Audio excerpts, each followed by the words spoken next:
আমি মরহুমা বেগম খালেদা জিয়ার বড় সন্তান তারেক রহমান।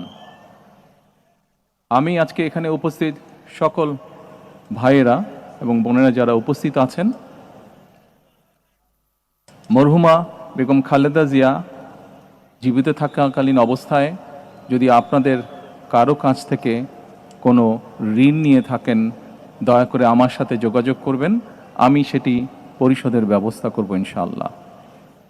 একই সাথে উনি জীবিত থাকাকালীন অবস্থায় ওনার কোনো ব্যবহারে, ওনার কোনো কথায় যদি কেউ আঘাত পেয়ে থাকেন, তাহলে মরহুমার পক্ষ থেকে আমি আপনাদের কাছে ক্ষমা প্রার্থী।